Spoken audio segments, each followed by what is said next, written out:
Varicose వ్యాధితో బాధపడుతున్నారంట. తక్కువ ఖర్చుతో ట్రీట్మెంట్ కావాలి అనుకుంటే ఎవిస్ హాస్పిటల్ని సంప్రదించండి. నమస్కారం అలగరి రవీంద్రనాథ్ గారు. నమస్తే అండి శ్రీ గారు. సార్, ఇప్పటి వరకు మనం ఎన్నో కేసెస్ అయితే డీల్ చేయడం జరిగింది. నిన్న కౌన్సిలింగ్ కూడా ఇవ్వడం జరిగింది. నాకు అర్థమైంది ఏంటి అంటే, ఆ కేసు విన్న తర్వాత ఆ కేసు ఒక్కటే కాదు, చాలా మంది కూడా సఫర్ అవుతున్నారు అని క్లయింట్ రావడం జరిగింది. ల్యాండ్ కబ్జా అయ్యింది, దానికి మళ్ళీ నేను నా ప్రాపర్టీని ఎలా సొంతం చేసుకోవాలి అన్నప్పుడు మీరు దానికి సంబంధించిన డాక్యుమెంట్స్ వెరిఫికేషన్ చేయడం జరిగింది. వాళ్ళకి ఒక రెమెడీ, ఒక సొల్యూషన్ అంటూ క్రియేట్ చేసి వాళ్ళకి ఇవ్వడం జరిగింది. ల్యాండ్ కొనుక్కొని 2-3 సంవత్సరాలు అయిన తర్వాత ఇంకా నాదే ల్యాండ్ అన్న భరోసాతో ఉన్నప్పటికీ వేరే వాళ్ళు వచ్చి ఇలా ల్యాండ్ కబ్జా చేసినప్పుడు ఒక ల్యాండ్ ఓనర్గా ఎవరైనా కూడా లీగల్ పరంగా వెళ్ళాలి అంటే ఎలా ఉంటుంది సార్ ప్రొసీజర్? Very interesting. సరే, నేను యాక్చువల్గా మనకు ఒక క్లయింట్ రావడం జరిగింది. ఆయన చెప్పింది ఏంటంటే, వాళ్ళ పేరెంట్స్ యాక్చువల్గా ఈ ప్రాపర్టీ ఇల్లు ద్వారా ఆయనకి ఈ ప్రాపర్టీ వచ్చింది. అది చాలా బిజియెస్ట్ గచ్చిబౌలి ఏరియా ఉన్నటువంటి ప్రాంతం. అది ఎప్పుడో ఒక 10 ఏళ్ల క్రితం ఆయనకి విల్లు ద్వారా వచ్చింది. ఆయన ఆ విల్లు ద్వారా వచ్చిన ప్రాపర్టీని తన పేరు మీద ఇంకా ట్రాన్స్ఫర్ చేసుకోలేదు.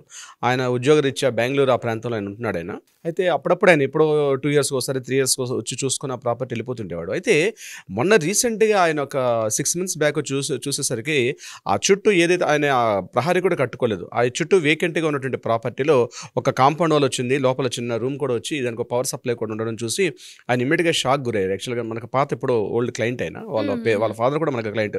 ఆ విల్లు కూడా మనమే రాసాం ఆయనకి సంబంధించింది. అండ్ ల్యాండ్ కూడా విజిట్ చేశారు కదా సార్? ల్యాండ్ కూడా విజిట్ చేస్తాను. నిన్న మధ్యాహ్నం కూడా ఆయనతో పాటు ల్యాండ్కి వెళ్ళి చూడడం కూడా జరిగింది.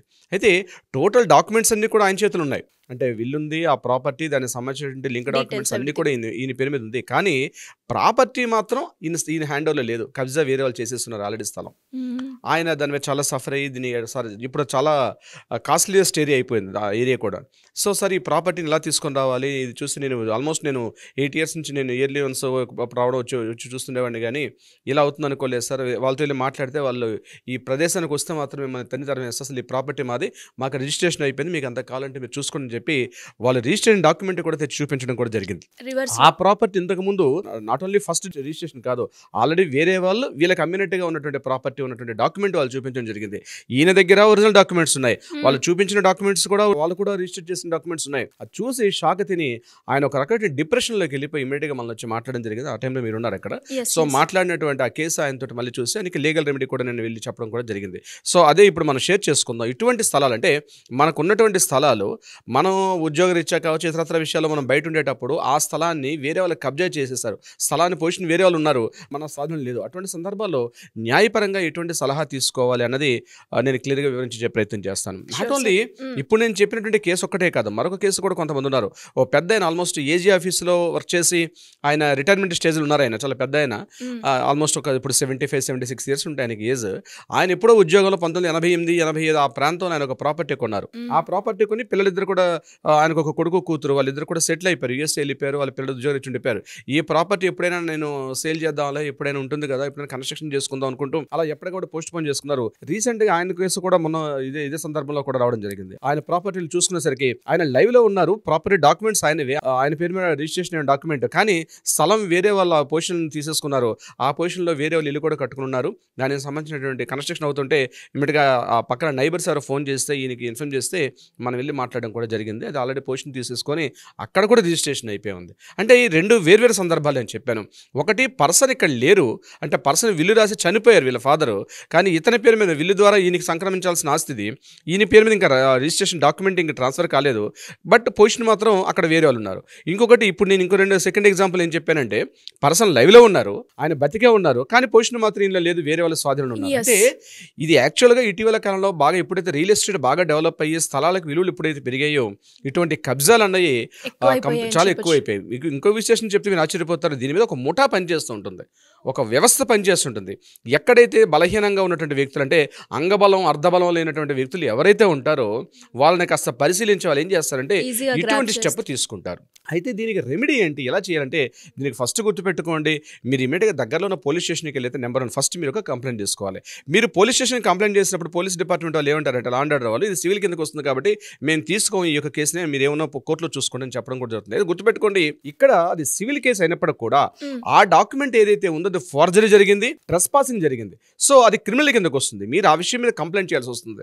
అది డాక్యుమెంట్ ఆల్రెడీ ఫోర్జరీ అయింది. సో ఫోర్జరీ అయిందే లేదని చెప్పాలంటే ఏది డాక్యుమెంట్ చెప్పాలంటే తప్పదు. మీ డాక్యుమెంట్ తీసుకెళ్ళి చూపించండి, కన్సల్ట్ స్టేషన్ ఆఫీస్కి మీరు వెళ్ళి డాక్యుమెంట్ చూపించాల్సి వస్తుంది. At the time police department ఎప్పుడైతే మీరు ఈ కంప్లైంట్ చేశారో వాళ్ళను కూడా పిలిపిస్తారు, వాళ్ళు కూడా డాక్యుమెంట్ తీసుకొస్తారు. సో అక్కడ ఫోర్జరీ కాదండి, ఒక ప్రైమరీగా వాళ్ళు ఒక నోటీస్ చేస్తారు, బట్ నిజమా కాదండి కోర్టు తెలియపరిచినప్పుడు కూడా వాళ్ళు కేసు కంప్లైంట్ తీసుకోవడానికి మీరు ఫోర్జరీ అని లేకపోతే ట్రెస్పాసింగ్ ఈ సెక్షన్స్ పెట్టేటప్పుడు క్రిమినల్ కేసు కిందకి వచ్చే అవకాశం కూడా ఉంటుంది. ఇమీడియట్గా నిన్న మనం వెళ్ళి పోలీస్ స్టేషన్లో కూడా కంప్లైంట్ చేయడం జరిగింది. సో ఈ రకంగా ఎలా ఉంటుందంటే ఫస్ట్ మనం చేయాల్సి వస్తుంది, ఇమీడియట్గా దగ్గర ఏదైతే ఏ పోలీస్ స్టేషన్ పరిధిలో వస్తుందో దాన్ని మనం చేయాలి. అట్ ద సేమ్ టైం దగ్గరలో అంటే ఈ యొక్క ల్యాండ్ ఏ యొక్క స్థలంలో వస్తుంది, ల్యాండ్ ఏ స్థలంలో వస్తుంది, మీరు ఉన్నటువంటి స్థలం కాదు, మీరు ఉద్యోగం వచ్చే బెంగళూరు చెన్నైయో మీ ఇతరత్ర ఉండొచ్చు, అక్కడ కాదు కేసు వేయాల్సింది. ఏ స్థలం ఏరియాలో ఉంటుందో ఆ దగ్గరలో ఉన్నటువంటి కోర్టులో దీనికి ఒక మంచి అడ్వకేట్ని మీరు తీసుకొని అడ్వకేట్ని అప్రోచ్ అయితే ఆయన మీకు ప్రాపర్గా గైడ్ చేస్తారు. దానికి సంబంధించిన కోర్టులో దీనికి స్థలాన్ని స్వాధీనం కోసం చెప్పి పొజిషన్ ఇవ్వమని చెప్పి కోర్టులో మనం ఒక రిటిపిటిషన్ వేసుకోవాల్సి వస్తుంది. సో ఇక్కడ 2 రకాలుగా వస్తుంది, పొజిషన్ తీసుకోవడం ఒకటి, ఇంకొకటి ఇంజక్షన్ ఆర్డర్ తీసుకోవడం వల్ల ఆ ప్రాపర్టీ వాళ్ళు అక్కడ నుంచి ఆ ప్రాపర్టీ మీకు కాకుండా వాళ్ళకే కాకుండా పొజిషన్ అనేది వేకెంట్ చేసే పొజిషన్ కూడా అవకాశం ఉంటుంది. ఇక్కడ మీరు ఎప్పుడైతే ఈ లీగల్ స్టెప్ తీసుకుంటారో ఇది ఇమీడియట్గా జరగకపోవచ్చు, దీనికి కొన్ని సంవత్సరాలు పడే అవకాశం కూడా ఉంటుంది. మరి ఇన్ని సంవత్సరాలు మీరు ఆ స్థలాన్ని పట్టించుకోకుండా ఉండేటప్పుడు మీరు వెయిట్ చేయాల్సిన పరిస్థితి వస్తుంది. మీద కాదని తేల్చడానికి ఇమీడియట్గా మన చట్టాలు కూడా అంత కఠినంగా ఉన్నటువంటి చట్టాలు అయితే మనకు లేవు కాబట్టి దీని మీద కోర్టులో ఎంక్వైరీ అవుతుంది. కోర్టులో ఎంక్వైరీ చేసేటప్పుడు దీని మీద విచారణ వస్తుంది, డిస్కషన్స్ అవుతాయి. దానికి పొజిషన్ స్టేటస్ కో ఎప్పుడైతే ఉంటుందో, ఎప్పుడైతే మీరు ఈ రకంగా బలవంతం చేస్తారో ఇమీడియట్గా మీకు రెంటల్ పిటిషన్ కూడా వేసుకోవాల్సి వస్తుంది. అంటే ఒరిజినల్ డాక్యుమెంట్స్ మీ దగ్గర ఉన్నాయి, వాళ్ళ లింక్ డాక్యుమెంట్స్ ఒరిజినల్ డాక్యుమెంట్స్ అన్ని మీ అదే ఉన్నాయి, కానీ వాళ్ళు అక్కడ ఫోర్జరీ డాక్యుమెంట్స్ క్రియేట్ చేశారు. ఆ ఫోర్జరీ డాక్యుమెంట్స్ తోటి రిజిస్ట్రేషన్ చేసుకొని మళ్ళీ ఇంకొక డబుల్ రిజిస్ట్రేషన్ ఒక రిజిస్ట్రేషన్ నుంచి మరొక వ్యక్తి కూడా ప్రాపర్టీ అమ్మేస్తారు. ఆ సెకండ్ వ్యక్తి అందులో ప్రాపర్టీ కబ్జాలు ఉన్నారు. సో ఆయన కూడా ఇన్నోసెంట్గా తెలుసుకున్నాడా అంటే ఆయన తెలిసి తీసుకున్నాడా తెలియకుండా తీసుకున్నాడా అనే విషయం కూడా ఇంపార్టెంట్. అక్కడ ఒకవేళ కావాలని కబ్జా చేయాలనే సందర్భంలో ఉన్నప్పుడు ఏమవుతుంది, ఎప్పుడైతే మీరు కోర్టుకి వెళ్ళి కోర్టులో కాస్త మీరు డిస్కషన్ చేసేటప్పుడు చాలా చోట్ల కోర్టుకి 10 సార్లు తిరిగే అవకాశం లేని సందర్భాల్లో వాళ్ళు మిమ్మల్ని రాజీకి వచ్చే ప్రయత్నం చేస్తారు. ఏదో ఒక ట్రీట్లో ఒక రాజీకి కుదిర్చే ఒక ప్రయత్నం చేసి వాళ్ళు కూడా వేకెంట్ చేసే అవకాశం ఉంటుంది. కొన్ని సందర్భాల్లో, అన్ని సందర్భాలు అవుతుందని అయితే నేను చెప్పాను. మరికొన్ని సందర్భాలు ఏంటంటే మీరు అన్ని రకాల చేసి మళ్ళీ మీరు కేసు గెలిచినప్పుడు కూడా మళ్ళీ వాళ్ళు ఇంకో కోర్టుకి అప్పీల్కి వెళ్ళే అవకాశం కూడా ఉంటుంది. పక్కన హైకోర్టుకి వెళ్తారు, అప్పీల్కి వెళ్తారు, ఎందుకంటే మేము కూడా ఒరిజినల్ డాక్యుమెంట్స్ ఉన్నాయి, మేము కూడా రిజిస్ట్రేషన్ చేసేసుకున్నాం అని చెప్పేసి. ఇటువంటి వివాదాలు ఇటీవల కాలం చాలా ఎక్కువైపోయాయి. అంటే ఎప్పుడైతే ఈ సరౌండింగ్స్ ఎప్పుడైతే కాస్ట్లీయెస్ట్ ఏరియాస్ బాగా పెరిగిపోయాయో అటువంటి సందర్భాల్లో ఇటువంటి కేసులు చాలా ఎక్కువగా జరుగుతాయి. ముఖ్యంగా మనిషి బతుకున్నప్పుడైతే ఆయన చూపించుకోవచ్చు, నేను లైవ్లో ఉన్నా, నా ప్రాపర్టీలో జరిగిపోయిందని చెప్పి చూపించుకోవచ్చు. ఒకవేళ అతను చనిపోయిన సందర్భంలో వాళ్ళ యొక్క లీగల్ హెయిర్స్ ఎవరైతే ఉంటారో లీగల్ హెయిర్స్ కూడా ఆ కేసు మీద కంప్లీట్గా దాని మీద దావాలు వేసుకుని దాని కోర్టులకు వెళ్ళి దాని మీద చర్చించుకుని ఇది కూడా లీగల్ హెయిర్కి వస్తుంది. వీలైతే ఆ ఉన్నటువంటి సంబంధిత వ్యక్తి లేనప్పుడు జీపీఏ తీసుకొని జీపీఏ ద్వారా వాళ్ళు కూడా దాని కంటిన్యూషన్ కోర్టులకు అయితే ఇదంతా ఏంటంటే ఇది చాలా ఇబ్బంది పడే ప్రసక్తి. ముందుగా ఏంటంటే గుర్తుపెట్టుకోండి, కబ్జా గురైన ప్రదేశంలో మీకు ఏదైనా కాస్త పలుకుబడి ఉండి పెద్దవాళ్ళు ఉంటే మీరు ఒక 4-5 తీసుకుని ఆ స్థలం మీదకి వెళ్ళి అవకాశం ఉంటే ట్రై చేయండి. అట్లాంటిది అట్లాంటి సందర్భం లేనప్పుడు వీళ్ళు ఏం చేస్తారంటే ముఠారాయిలందరూ కూడా ఇటువంటి గ్రూప్ ఒక ముఠా ఫామ్ అయిపోయి వీళ్ళందరూ కూడా చేస్తూ ఉంటారు ఇటువంటి కబ్జాలు ఇట్లాంటివన్నీ కూడా. సో న్యాయపరంగా కూడా గుర్తుపెట్టుకోండి, ఇమీడియట్గా మీరు కోర్టుకు వచ్చినంత మాత్రమే మీకు ఇమీడియట్గా అయిపోతుందంటే దానికి 2 ఏళ్ళు పెట్టచ్చు, 4 ఏళ్ళు పెట్టచ్చు, 5 ఏళ్ళు పెట్టచ్చు, బట్ మీరైతే వెళ్ళాల్సి వస్తుంది. అయితే సివిల్ విషయంలో ఖచ్చితంగా ప్రతి సందర్భంలో కూడా క్లయింట్ ఉండాల్సిన అవసరం అయితే ఉండదు కాబట్టి మీరు మంచి అడ్వకేట్తో మాట్లాడుకోగలిగితే ఆయన దీనికి సంబంధించి చేస్తారు. అయితే దీనికి సంబంధించింది ఒక కొత్త విషయం ఏంటంటే రీసెంట్గా ఆంధ్రప్రదేశ్లో దీనికి సంబంధించింది భూ ఆక్రమణ నిరోధక చట్టం అని చెప్పి ఒక బిల్లు, ఒక ముసాయిదా, ఒక డ్రాఫ్టింగ్ జరిగింది అసెంబ్లీలో. దీనికి సంబంధించి అంటే ఇటువంటివి నిరోధించాలంటే ప్రధానంగా 2 విషయాల్లో గట్టిగా ఉండాల్సి వస్తుంది. ఒకటి కఠినమైనటువంటి చర్యలు ఉండాలి, నెంబర్ 2 ఏంటంటే దానికి సంబంధించి ఎవరైతే తీసుకొస్తారో సత్వర న్యాయం జరగాలి. 2 విషయాలు ఇంపార్టెంట్. అంటే కఠినమైనటువంటి శిక్షలు ఉండాలి. అంటే మేము ఇట్లా కబ్జా చేస్తే కఠినమైన శిక్షలు ఉంటాయని భయపడుతూ కూడా కొంతమంది దానికి వెళ్ళడానికి భయపడతారు.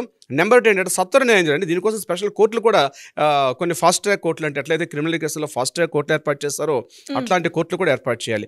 సో ఈ 2 లక్ష్యాలను ఉద్దేశించుకొని రీసెంట్గా ఆంధ్రప్రదేశ్ ప్రభుత్వం ఆల్రెడీ దీని మీద అసెంబ్లీలో చర్చ జరిగింది, ఆల్రెడీ డ్రాఫ్ట్ కమిటీ జరిగింది, బహుశా బిల్లు రూపంలో ఉంది. ఈ అసెంబ్లీ సమావేశంలో కానీ ఆమోదిస్తే అది చట్టరూపంగా కూడా మారే అవకాశం ఉంటుంది. అయితే మన దేశంలో చూసినట్లయితే గుజరాత్, ఒడిశా, అదేవిధంగా కర్ణాటక, ఈ 3 రాష్ట్రాల్లో కూడా కఠినమైనటువంటి ఈ భూ ఆక్రమణ నిరోధక చట్టాలని చెప్పి ప్రత్యేకమైన చట్టాలు అయితే ఉన్నాయి. దానికి సంబంధించిన కఠినంగా ఉన్న చట్టాలు. కానీ ఇంకా మన తెలంగాణ రాష్ట్రం కొద్దిగా వెనుకబాటుగా ఉందని చెప్పాలి దీనికి సంబంధించి. అయితే ఒకటి, ధరణి పోర్టల్ వచ్చిన తర్వాత ఇప్పుడు మళ్ళీ కాంగ్రెస్ గవర్నమెంట్ ధరణి పోర్టల్ మార్చి భూమాతగా మార్చినప్పటికీ కొంత ఈ యొక్క తగ్గేది నేను చెప్పుకోవచ్చు. కానీ అంతకుముందు మాత్రం విశేషంగా ఉండేటి, కఠినంగా ఉండేటి.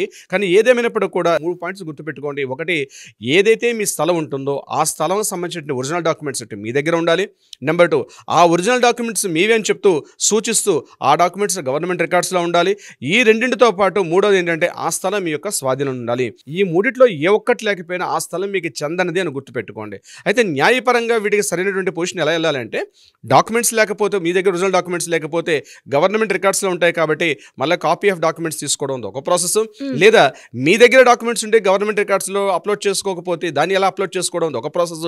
ఈ రెండు క్లియర్గా ఉన్నప్పుడు కూడా స్వాధీనం లేకపోతే, ఇటీవల కాలంలో ఇప్పుడు మనం మాట్లాడుకున్న డిస్కషన్ ఏంటంటే స్వాధీనం లేకపోతే ఉన్నటువంటి ప్రాపర్టీ మీద చాలా వందలాది కేసులు వస్తున్నాయి. కాబట్టి దానికి మనం కంప్లీట్గా ఒక ప్రొసీజర్ ప్రకారం లీగల్గా ఎలా వెళ్తే బాగుంటుంది ఏంటనే విషయం మీద కూడా మనం కంప్లీట్గా చేస్తున్నాం సిరి గారు. సార్, మరి ఎవరికైనా కూడా అంటే కేసు ఒక్కొక్కరి విషయంలో డిఫరెంట్గా ఉంటుంది. ఎగ్జాక్ట్లీ. ఎస్, మరి అలా ఎవరైనా కూడా లీగల్ పరంగా వెళ్ళాలి అనుకున్నప్పుడు ఇలాంటి ల్యాండ్ కబ్జా గురించి మీ గైడెన్స్ కావాలి అనుకుంటే ఏ విధంగా మిమ్మల్ని అప్రోచ్ అయ్యే ఛాన్స్ ఉందంటారు సార్? తప్పనిసరిగా సిరి గారు, కింద స్క్రోల్ అవుతున్న నెంబర్ని కాంటాక్ట్ చేయగలిగితే మన లీగల్ టీం వాళ్ళకి సరైనటువంటి సలహా సంప్రదింపులు చేస్తారు. అదేవిధంగా ఏదైనా వివాదాలు ఉన్నట్లయింది, లేదు దానికి సరైన న్యాయపరంగా పరిష్కారం కావాలనుకుంటా కూడా ఇమ్మీడియట్గా ఆ నెంబర్కి కాంటాక్ట్ చేస్తుంటే, అట్లీస్ట్ కాల్ చేసినా వాట్సాప్ చేస్తే ఇమ్మీడియట్గా మన లీగల్ టీం వాళ్ళకి అప్రోచ్ అవుతారు, మాట్లాడతారు, సరైన విధంగా దిశానిర్దేశం చేసి ఒక పరిష్కారం చూపే ప్రయత్నం చేస్తారు. సిరి గారు, thank you sir. Thank you so much. Thank you so much అండి.